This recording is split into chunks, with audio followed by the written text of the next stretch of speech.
आज हम पढ़ते हैं 10th क्लास का रिफ्लेक्शन चैप्टर, जिसमें कि काफी चीजें बताई गई हैं। तो आज हम डिटेल में जानेंगे और पूरा देखिएगा, पूरा रहिएगा वीडियो में, देखिएगा आगे चल के क्या क्या होता है। ठीक है, तो चलते हैं आगे। तो पहला हमने कहा कि भाई हमारा चैप्टर का नाम है रिफ्लेक्शन। ठीक है, रिफ्लेक्शन। ठीक है, रिफ्लेक्शन का मतलब होता है कि अगर हम इसको डिफाइन करें तो रिफ्लेक्शन मतलब होता है कि a लाइट रे बाउंस बैक। बाउंस बैक का मतलब होता है कि a लाइट रे बाउंस बैक, यानी कि किसी रिफ्लेक्टिंग सरफेस से टकरा के वापस आए लाइट, कॉल्ड अ रिफ्लेक्शन। समझ गए होंगे? यानी कि किसी लाइट से टकरा के, मतलब कि कोई लाइट किसी सरफेस से टकरा के वापस आए तो क्या कहलाएगा? रिफ्लेक्शन। ठीक है, अब रिफ्लेक्टिंग सरफेस आपको पता है, रिफ्लेक्टिंग सरफेस या तो प्लेन मिरर होगा। ठीक है, प्लेन मिरर, प्लेन मिरर होता है। दूसरा हो सकता है आपका जैसे कि कॉनकेव। अब कॉनकेव क्या होता है वो मैं बताता हूं आगे। एक होता है आपका कॉन्वेक्स। ठीक है, ये तीन टाइप के होंगे। तो ये प्लेन मिरर तो आप जानते हो, जो हम यूज करते हैं घरों में, प्लेन मिरर हो गया। कॉनकेव, कॉनकेव क्या होता है? एक स्पेरिकल मिरर होता है।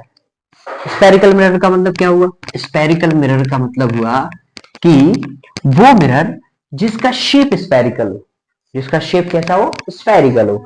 यानी कि अगर हम इसको देखें तो इस तरीके से, और रिफ्लेक्टिंग सरफेस इनवर्ड, यानी कि इनवर्टेड रिफ्लेक्टिंग सरफेस, यानी आउटवर्ड क्या होगा? पेंटेड, सिल्वर पेंट, इस तरीके से। तो इसको हम क्या कहेंगे? कॉनकेव। क्या कहेंगे?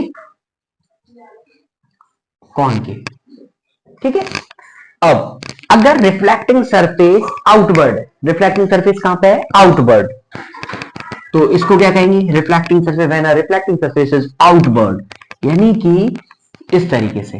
इनवर्ड क्या होगा? सिल्वर कलर होगा, और आउटवर्ड रिफ्लेक्टिंग सरफेस होगा।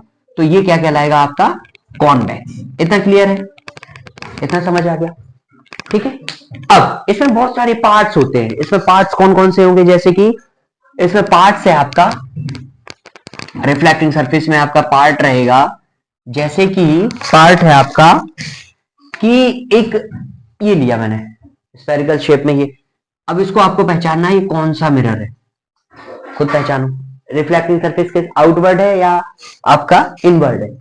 इनवर्ड है, तो ये आपका क्या रहा? कॉनकेव। कॉनकेव में क्या है? ये जो mid of the reflecting surface, ये तो होता है पोल, और ये अगर पूरा स्पेयर बनेगा तो ये होगा आपका सेंटर ऑफ कर्वेचर। देन इस सेंटर ऑफ कर्वेचर और पोल के बीच में जो होता है वो कहलाता है आपका फोकस। इतना क्लियर है? अब सेंटर ऑफ कर्वेचर से आपका डिस्टेंस जो रहेगा, पोल तक का जो डिस्टेंस रहेगा, इसको कहते हैं रेडियस ऑफ कर्वेचर। क्या बोलेंगे?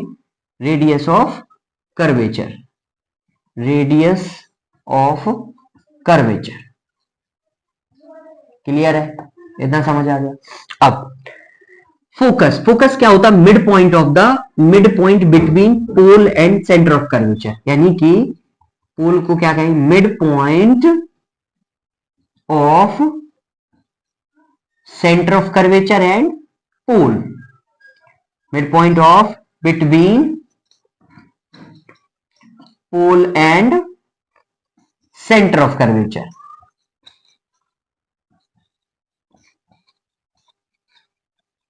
Centre of curvature sorry. तो ये चीज आपका क्या कहलाएगा? फोकस। ये कहलाता क्या है? फोकस। इतना समझ आए? क्लियर? अब नेक्स्ट जब हम इसको देखेंगे कि भाई एक लाइन है, पोल से सेंटर के होते हुए एक लाइन क्रॉस करेगी, इस लाइन को कहेंगे प्रिंसिपल एक्सिस। क्या कहेंगे? Principal, principal axis. और प्रिंसिपल एक्सिस इसको कहेंगे, और ये आपको लिखते चलना है, नोट्स बनाते चलना है। ठीक है, आप नोट्स बनाओगे, जहां भी डाउट आएगा आप मुझसे पूछते रहना कंटिन्यू। तो ये क्या है? Principal axis. अब प्रिंसिपल एक्सिस में क्या होगा? ये जैसे प्रिंसिपल एक्सिस है, तो इसमें बहुत सारे पॉइंट्स होंगे और इसके बहुत सारे रूल्स होते हैं इमेज फॉर्मेशन के। आपको पता है, आपने देखा होगा 10th क्लास में। तो इसकी जो फॉर्मेशन हो गए पॉइंट्स, जैसे कि एक ये हमारा कॉनकेव है, क्या है ये, कॉनकेव मिरर, ठीक है। अब यहां पर, यहां से सपोज एक हमने लाइन खींची एक यहां पे, ये तो पोल है, ये फोकस है, और ये जो पॉइंट है ये सेंटर ऑफ कर्वेचर है, ठीक है। क्या खींचा, ठीक है, ड्रॉ किया हमने, तो ये। अब यहां से सपोज एक इमेज यानी कि एक ऑब्जेक्ट रखा हुआ है, कहां पे, इन्फिनाइट पे। कहां पे रखा, इन्फिनाइट यानी बहुत दूर पे। अब इन्फिनाइट पे जब एक ऑब्जेक्ट रखा तो हमको पता है कि इसके रूल के अकॉर्डिंग कि अगर प्रिंसिपल एक्सिस के पैरेलल जाता है तो ये रिफ्लेक्ट होके फोकस से आएगा, ये हो गया। प्रिंसिपल एक्सिस के पैरेलल जाता है तो रिफ्लेक्ट होके फोकस से, यानी कि जो रिफ्लेक्टिंग लाइन जहां पे क्रॉस करेंगी वहां पे आपकी इमेज बनेगी। अब इमेज कहां पे, यहां पे, यानी कि इमेज जो बनेगी वो कहां पे बनेगी, फोकस पे। ऑब्जेक्ट जो रखा हुआ है वो कहां रखा है, इनफाइनाइट। इसका नेचर कैसा है, इसका नेचर है कि भाई पॉइंट साइज बन रही है, साइज की बात करें तो पॉइंट साइज यानी बिल्कुल छोटी। और इसकी बात करें पॉइंट साइज के अलावा, अगर इसकी बात करें तो ये जो बन रही है लाइन वो बन रही है आपकी क्या कहते हैं कि इन्वर्टेड बनेगी, ठीक है, और रियल बनेगी, रियल एलिमेंट। तो इस तरीके से पॉइंट्स आती है। जस्ट मैं एग्जांपल दे रहा हूं इसको, स्लोली स्लोली और बिल्कुल तरीके से हम इसको करेंगे नेक्स्ट, ठीक है।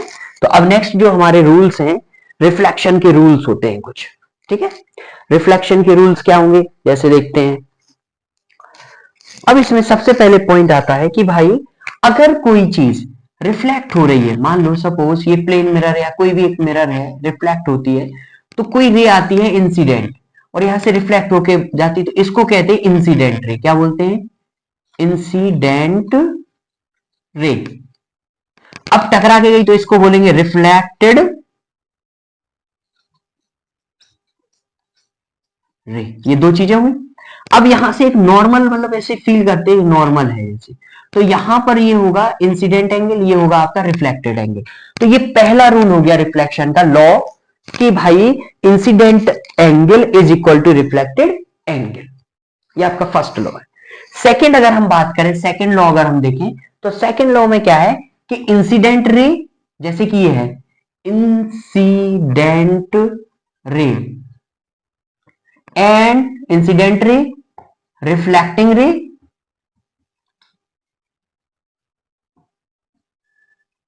एंड नॉर्मल, नॉर्मल लाइन जो है, line all lie in same plane. कहने का मतलब है कि देखो इंसिडेंट रे आ रही है, नॉर्मल रे और रिफ्लेक्टर रे, ये सब कहां पे लाई कर रहे हैं, सेम प्लेन पे। तो ये आपका दूसरा हो गया, यानी दो पॉइंट होते हैं लॉ ऑफ रिफ्लेक्शन के। फर्स्ट आपका पॉइंट होता है आपका इंसिडेंट रे, यानी कि इंसिडेंट एंगल और रिफ्लेक्टेड एंगल दोनों जो एंगल रहेंगे वो आपके कैसे रहेंगे, इक्वल रहेंगे। यानी कि यहां पर हम यहां लिख देंगे angle I is equal to angle R, इतना सिंपल। दूसरा लॉ है incident ray, reflected ray and normal line all lie in same plane. तो ये दो लॉ हो गए, ठीक है। इसके बाद जो रूल होते हैं कि भाई इमेज फॉर्मेशन है, इमेज फॉर्मेशन मस्ट है, मतलब बहुत जरूरी है इमेज फॉर्मेशन, तभी तो हमें पता चलेगा कि भाई कितनी डिस्टेंस पे इमेज बन रही है और क्या नेचर है इमेज का, कौन सा लेंस है, कौन सा आपका मिरर है। तो इस तरीके से काफी चीजें, तो इमेज फॉर्मेशन, तो इसके लिए रूल पहला क्या है, फर्स्ट रूल होता है अगर हम बात करें कॉनकेव में, ठीक है। ये कॉनकेव, अब आप पहचान रहे ना कॉनकेव क्या है, यानी इन्वर्ट है जो सरफेस एरिया। इसका जो लेंथ है, मान लो कि ये एम से एन तक एक लेंथ, और यहां से एम से एन तक की डिस्टेंस पे अपर्चर बोलते हैं। अपर्चर क्यों बोलते हैं, जो रिफ्लेक्टिंग सरफेस के एंड पॉइंट के बीच की डिस्टेंस है उसको क्या बोलेंगे, अपर्चर, बताया होगा ये। तो यहां पर जो पहला है ये हमारा क्या है, पोल है, ये पॉइंट क्या है, पोल। यहां से एक लाइन आएगी तो ये सेंटर, ये आपका फोकस, ठीक है। अब यहां से एक लाइन आती है, अगर ये पैरेलल है तो रिफ्लेक्टेड होके कहां से निकलेगी, फोकस, ये लॉ है आपका, रूल है कि भाई रिफ्लेक्टेड होकर कहां से निकलती है, से। दूसरा दूसरा क्या है, दूसरा है कि ये आपका पोल है, दिख रहा है पोल, यहां से ये मान लो प्रिंसिपल एक्सिस है, यहां पर अगर ये फोकस है और ये आपका सेंटर, यहां से अगर कोई लाइन फोकस से आती है, कहां से आती है, तो ये जो रिफ्लेक्ट होगी, ये रिफ्लेक्ट होने के बाद प्रिंसिपल एक्सिस के कैसे हो जाएगी, पैरेलल। यानी कि इसको हम ऐसे कह सकते हैं कि भाई जो पहले क्या है कि पैरेलल आती है तो फोकस से निकलेगी, फोकस से आती है तो पैरेलल हो जाएगी, ये दोनों। तीसरा लॉ है कि अगर, तीसरा लॉ है कि अगर कोई रे कहां से आती है, सपोज ये पोल है, ये फोकस है और ये सेंटर है, अगर कोई रे सेंटर से आती है, कहां से आती है, यही सेंटर से, तो ये जो रिटर्न होगी वो सेंटर पे ही रिटर्न होगी। ये आपका लॉ है, इस लॉ के हिसाब से इमेज बनी हुई है। इतना याद कर लो, पैरेलल है तो प्रिंसिपल से होके जाएगी, प्रिंसिपल एक्सिस के पैरेलल है तो फोकस से होके जाएगी, और फोकस से आ रही है तो पैरेलल हो जाएगी, और यहां पर सेंटर से आई है तो सेंटर पे ही वापस होगी। चौथा आपका जो होता है वो होता है आपका कि अगर यहां से हम देखें ये पोल है और यहां से कोई रे आती है, इंसिडेंट रे, और रिफ्लेक्ट होती है, तो इसको अगर देखा जाए तो यहां पर जो बनेगा I equal to R, sorry, यानी कि angle I equal to angle R, ये होता है। तो इस तरीके से आपका 4 लॉ होते हैं, ये इसको रूल कह सकते हैं हम, इस तरीके से होते हैं। ठीक है, ये अलग है वो अलग है, समझ आ गया, क्लियर है। अब देखो नेक्स्ट चलते हैं थोड़ा सा, और बस आपको वीडियो में बने रहना है और टेंशन नहीं लेनी, जो भी डाउट है तुरंत आपने पूछना है, और छोटे से छोटा डाउट, क्योंकि यार जब आप 10th में वो डर रहता ना माइंड में, वो डर निकालना है, क्योंकि मैं भी तो कभी 10th में था, मेरे को बहुत डर लगता था, तो उसी चीज को हम आगे लेके चलते, बिल्कुल सिंपल तरीके से कराऊंगा, जिस भाषा में समझोगे उस भाषा में समझाऊंगा। ठीक है, ओके, अभी बिल्कुल सिंपल लैंग्वेज लेके चल रहा है। ठीक है, अब देखो इसके बाद, ये क्लियर है। अब इसके बाद देखते हैं कि एक सपोज इमेज फॉर्मेशन, एक रूल है, जैसे 6 इमेज है मिरर, तो यहां पर पहला हम देखते हैं, जैसे ये मैंने बनाया, ये बनाया मैंने कॉनकेव, MN, ये क्या है, डिस्टेंस हो गई, ये आपका पोल हो गया, यहां से सेंटर ऑफ कर्वेचर आता है, सपोज ये पोल हो गया ये, ठीक है, ये आपका फोकस हो गया और ये आपका सेंटर। अब कोई इमेज यहाँ पे ऑब्जेक्ट रखा हुआ है इन्फाइनाइट पर, देखो इसकी AB, यानी कि इस तरीके से इसकी हाइट रखी। अब यहां से हमने रूल पढ़े हुए हैं कि 4 रूल है। पहला है कि पैरेलल से जाएगी, प्रिंसिपल एक्सिस के पैरेलल, तो फोकस से आती है। मैं यहाँ को प्रिंसिपल एक्सिस के पैरेलल भेजता हूँ, और यहां से जब रिटर्न बैक आऊंगा तो कहां से, फोकस से निकलूंगा। ठीक है, अब देखो यहां से भी मैं कहां से जा रहा हूं, पैरेलल जा रहा हूं और फोकस से निकल रहा हूं। ठीक है, अब यहां पर जो इमेज बन रही है, इमेज कैसी बनी है, सबसे पहला तो ये जो पोजीशन ऑफ इमेज है, यानी कि यहां ऑब्जेक्ट जो रखा था वो कहां पे रखा था, एट इन्फिनाइट, ये रखा था। दूसरा ऑब्जेक्ट यानी इमेज जो बनी,